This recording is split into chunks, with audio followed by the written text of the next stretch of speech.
Je suis Didier Darras, je suis en charge de l'automatisation des flux chez TIBCO. TIBCO est un prestataire de services numériques, c'est une société française, on a 90 points de service sur le territoire. Notre métier, c'est d'équiper les utilisateurs, de déployer les équipements, d'en faire le support et la maintenance. Notre mission, construire un monde numérique durable en prenant soin de l'économie, de l'humain et de la planète.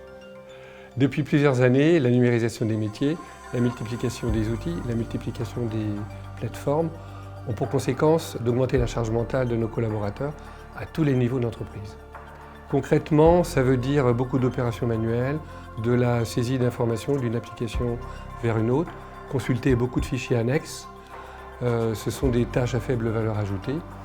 Et tout ça, c'est très nuisible en fait, pour la performance de TIBCO et le bien-être de nos collaborateurs. Donc face à la situation que je viens de décrire, nous avons choisi une solution BPM, nous l'avons mise en place et nous avons regardé sur des cas concrets si cette solution répondait véritablement à nos besoins. Le projet a commencé début 2021. Ils nous ont contactés puisqu'ils avaient fait une recherche de tous les outils qui permettaient de suivre leur processus sous format BPMN. L'idée était de leur faire le système le plus représentatif de ce que pourrait être leur système, leur process in fine. Et au final, on a donc fait une démo, on est monté, on les a rencontrés, on a fait une démonstration. Et le système qu'on a fait pour la démonstration, c'était ce qui les a pas mal convaincus, c'est que c'était un système qui était directement exploitable.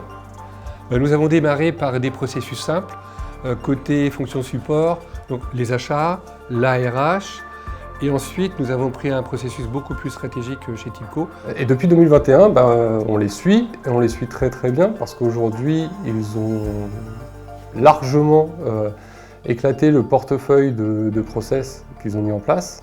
D'ici la fin de l'année, on est encore qu'en septembre, et ils ont quand même prévu d'ici décembre de mettre en place 20 process.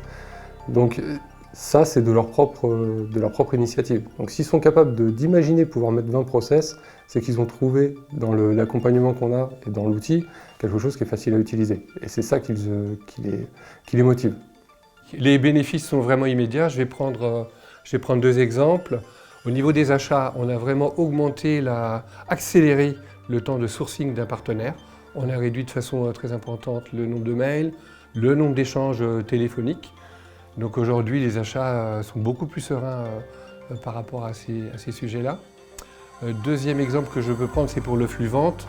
Sur le flux vente, on a divisé par 4 le nombre d'opérations manuelles. Opération manuelle, c'est de la saisie d'informations dans l'ERP. C'est aussi aller consulter des fichiers à gauche, à droite pour avoir les informations. Donc il y a vraiment un effet vertueux pour les métiers.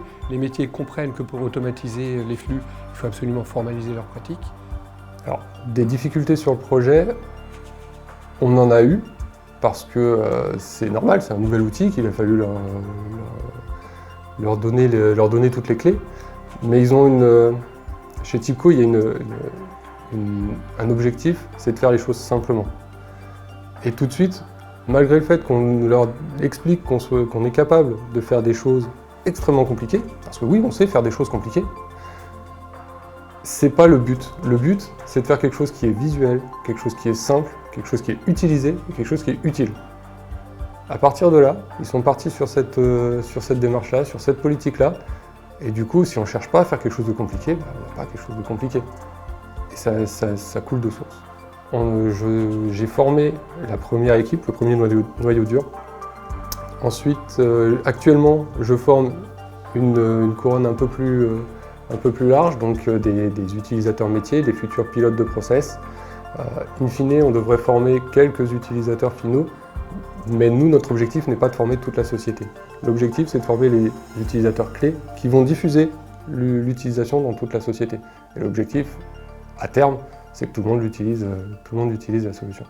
Alors aujourd'hui, on peut dire que la stratégie, elle est claire, elle est portée par la direction, le dispositif est en place, c'est l'équipe, c'est la méthode, c'est les outils. Ça, c'est aussi nécessaire pour garantir la pérennité et la qualité de service qu'on apporte au métier.